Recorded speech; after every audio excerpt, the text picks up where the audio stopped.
કેમ છો વાલા બાળકો? ચાલો ફરી એકવાર બીજા સત્રમાં હું આપ સર્વેનું સ્વાગત કરું છું. દિવાળીનું વેકેશન પૂર્ણ થયું, હવે પાછા આપણે અભ્યાસ તરફ વળીશું, ખરું ને? તો ધોરણ 8 વિષય ગુજરાતી, કાવ્ય 11 વડાવી બા આવી.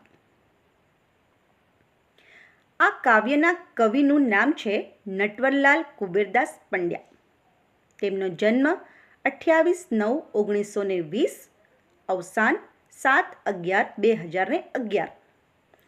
જેમને ઉપનામ મળેલ છે ઉષ્ણસ. વડોદરા જિલ્લાના સાવલી ગામના તેઓ વતની હતા અને વલસાડની કોલેજમાં તેઓ અધ્યાપક અને આચાર્ય હતા. મિત્રો, આ એક સોનેટ કાવ્ય છે. આપ વિચારશો સોનેટ કાવ્ય એટલે શું? તો સોનેટ અંગ્રેજી સાહિત્યમાંથી આવેલો એક કાવ્ય પ્રકાર છે. એ ઉર્મી કાવ્યનો જ એક પ્રકાર છે. એમાં મુખ્યત્વે ઉર્મી કે સંવેદના હોય છે. કાવ્યની અમુક પંક્તિઓ પછી વસ્તુ વળાંક આવે છે, એટલે કે મુખ્ય બાબત આવે છે, અને એ જ સોનેટનું મહત્વનું તત્વ છે. એમાં કોઈ એક વિચાર, ચિંતન કે જીવન દર્શન દ્વારા રજૂ કરવામાં આવે છે. સ્વરૂપની દ્રષ્ટિએ જોઈએ તો સોનેટમાં 14 કાવ્ય પંક્તિઓ હોય છે. જેમ કે 8 + 6 = 14, અથવા 6 + 6 + 2 = 14 એમ ભાગ પડે છે. અર્થાત સોનેટમાં 14 પંક્તિઓ હોય છે. એના 2 કે વધુ ભાગ અને વસ્તુ વળાંક એટલા નિયમો સ્વીકારવા જરૂરી છે. તો મિત્રો, ચાલો આપણે આ કાવ્યની પ્રસ્તાવના જોઈએ. કામ ધંધાર્થે દૂર વસતા સંતાનો પોતાના પરિવાર સાથે દિવાળીની રજાઓમાં પોતાને વતન આવ્યા છે. અહીં તેમના માતા પિતાની સાથે ઘરડા ગંગા સ્વરૂપ ફોઈ પણ રહે છે. રજાઓના દિવસોમાં પુત્રો, પુત્રવધુઓ તથા તેમના બાળકોના આનંદ કિલ્લોલથી ઘર હર્યું ભર્યું થઈ ગયું હોય છે. વૃદ્ધજનોના દિવસો તેમના આનંદમાં પસાર થઈ જાય છે. રજાઓ પૂરી થતાં આ બધા સંતાનો એક પછી એક વડાવીને બા ઘેર પાછી ફરે છે. સંતાનોના જવાથી આનંદ કિલ્લોલથી ગુંજતું ઘર સૂનું થઈ ગયું હોય છે, અને એ સૂના ઘરમાં જાણે વિરહે ફરી પાછું પોતાનું સામ્રાજ્ય સ્થાપિત કરી દીધું છે. ઘરને સુમસામ જોઈને વૃદ્ધ માં પગથિયે જ બેસી પડે છે. આ કાવ્યમાં કવિએ માના હૃદયની મુખ એટલે કે મૂંગી વેદનાને, પીડાને અસરકારક રીતે રજૂ કરી છે. વિદ્યાર્થી મિત્રો, આ કાવ્યના વર્ણન દ્વારા કરુણ રસ નિષ્પન્ન કર્યો છે. તો ચાલો આપણે આ કાવ્યને સમજીએ. રજાઓ દિવાળી તણી પૂરી થઈ, કે છે કે રજાઓ દિવાળીની પૂર્ણ થઈ ને ઘરમહી દહાડાઓ કેરી સ્ખલિત થઈ શાંતિ પ્રથમની. અને ઘરમાં દિવસોથી જે શાંતિ હતી તેનો ભંગ થયો. સ્ખલિત થવું એટલે કે ભંગ થવું.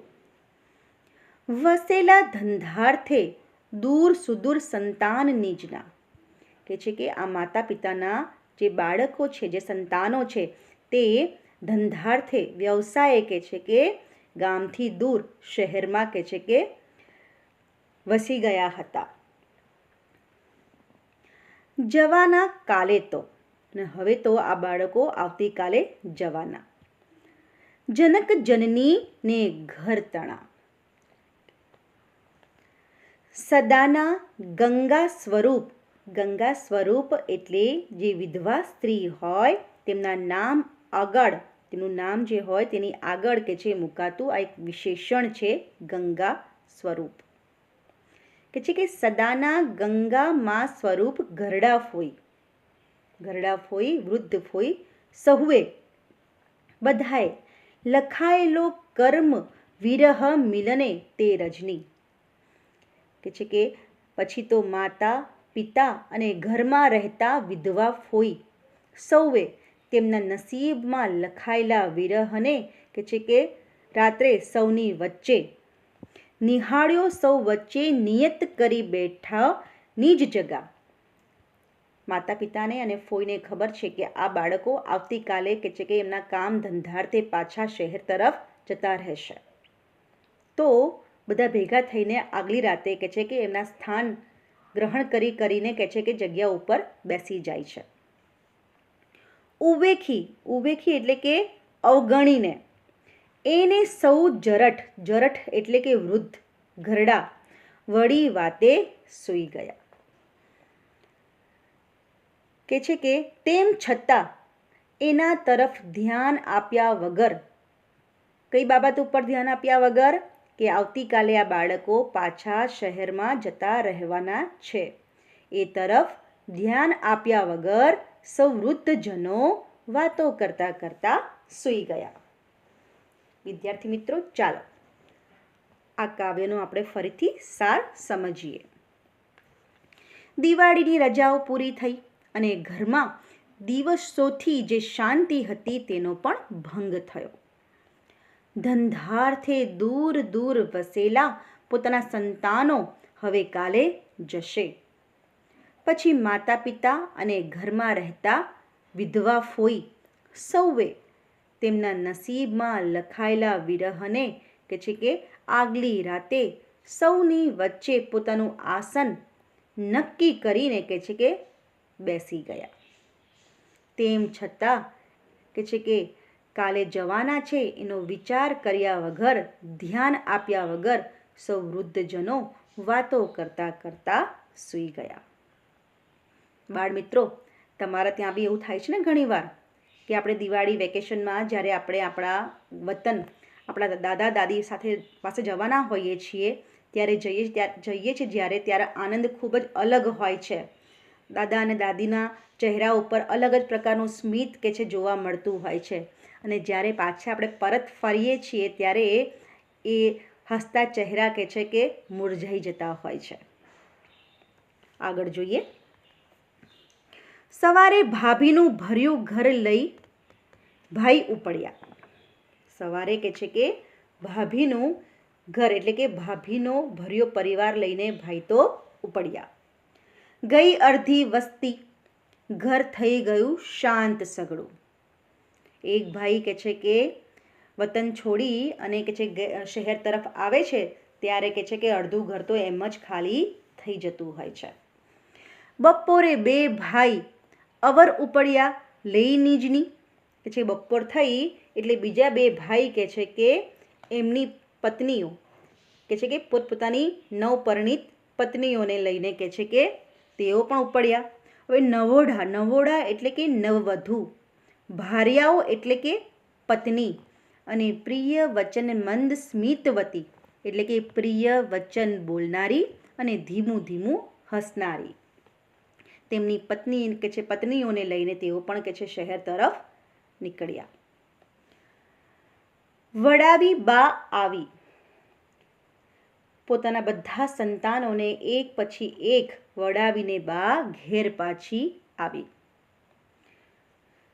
વડાવી બા આવી નિજ એટલે કે પોતાના સર્વ બધા સંતાનોને ક્રમશઃ એક પછી એક બા બધા સંતાનોને વડાવીને ઘર તરફ આવી. ગૃહ વ્યાપી જોયો વિરહ. કે છે કે ગૃહ વ્યાપી એટલે કે ઘરમાં ફેલાયેલો, વિરહ એટલે કે વિયોગ જોઈને પડી બેસી પગથિયે. જે કે સ્વજનના વિરહથી ભાંગી પડેલી બા પગથિયા ઉપર જ બેસી પડી. ચલો આપણે આ કાવ્યનો ફરીથી એકવાર સાર સમજી લઈએ. બીજે દિવસે સવારે ભાભીનો ભર્યો પરિવાર લઈને ભાઈ ઉપડ્યા. આમ અડધી વસ્તી તો ઓછી થઈ ગઈ. આખું ઘર શાંત થઈ ગયું. બપોરે બીજા બે ભાઈઓ પોતપોતાની નવપરણિત અને પ્રિય વચન બોલતી તથા મંદ સ્મિત કરતી પત્નીઓને લઈને ઉપડ્યા. પોતાના બધા સંતાનોને એક પછી એક વડાવીને બા ઘેર પાછી આવી. તેણે આખા ઘરમાં વિરહ વ્યાપેલો જોયો એટલે દુઃખથી ભાંગી પડેલી બા પગથિયા ઉપર જ બેસી પડી. બાળ દોસ્તો, આ કાવ્ય અહીં પૂર્ણ થાય છે. ખરેખર ખૂબ જ કરુણ કાવ્ય. તમે આ કાવ્ય ધ્યાનથી સાંભળ્યું ને? તમને સમજણ પડી ને? હા, તો આનું સ્વાધ્યાય અભ્યાસ તમારે ધ્યાનથી કરવાનું છે અને કવિતાના જે સાર છે, જે ભાવાર્થ છે, તેને પણ તમારે સમજવાનો છે. હવે આગળ આ કાવ્યના અમુક પ્રશ્નો છે. જેમ કે ઘરના સભ્યો વારાફરથી વિદાય લઈ રહ્યા છે. ઘરના સભ્યો વારાફરથી વિદાય લઈ રહ્યા છે. કેમ? કારણ કે દિવાળીની રજાઓ પૂરી થઈ. સંતાનો પાછા વિદાય કેમ થાય છે? સંતાનો પાછા વિદાય કેમ થાય છે? કારણ કે દિવાળીની રજાઓ પૂરી થતાં ધંધાર્થે દૂર દૂર વસતા સંતાનોને કે છે કે પાછા વિદાય થાય છે. તેમને તેમના ધંધાર્થે, તેમના વ્યવસાય પાછું કે છે કે વળગવાનું છે, કામે લાગવાનું છે, એટલે જ કે છે તેઓ પાછા વિદાય થાય છે. વિદાય થતાં ભાઈઓની પત્નીઓએ કવિએ શી ઉપમા આપી છે? કે છે કે વિદાય થતાં ભાઈઓની પત્નીઓને કવિએ અહીં શી ઉપમા આપી છે? તો વિદાય થતાં ભાઈઓની પત્નીઓને કવિએ પ્રિય વચન મંદ સ્મિતવતી, પ્રિય વચન મંદ સ્મિતવતી કહી છે. એટલે કે પ્રિય વચન બોલનારી અને ધીમું ધીમું હસનારીની ઉપમા આપી છે. દિવાળીના વેકેશનમાં બાના ઘરની સ્થિતિ કેવી હતી? બાળમિત્રો, દિવાળીના વેકેશનમાં બાના ઘરની સ્થિતિ કેવી હતી? તો દિવાળીના વેકેશનમાં બાનું ઘર એમના પુત્રો, પુત્રવધુઓ તથા બાળકોથી હર્યું ભર્યું તથા આનંદ કિલ્લોલથી ગુંજતું હતું. આગળ સદાના ગંગામાં સ્વરૂપ, સદાના ગંગામાં સ્વરૂપ શબ્દો શું સૂચવે છે? તો સદાના ગંગામાં સ્વરૂપ શબ્દો સૂચવે છે કે ફોઈ નાની ઉંમરે વિધવા થયેલા હતા. આગળ નવોઢા ભાર્યાઓ એટલે કોણ? નવોઢા ભાર્યાઓ એટલે કોણ? તો નવોઢા ભાર્યાઓ એટલે નાના બે ભાઈઓની નવપરણિત પત્નીઓ. તો મિત્રો, તમારે આ પ્રશ્નોની તૈયારી કરવાની છે.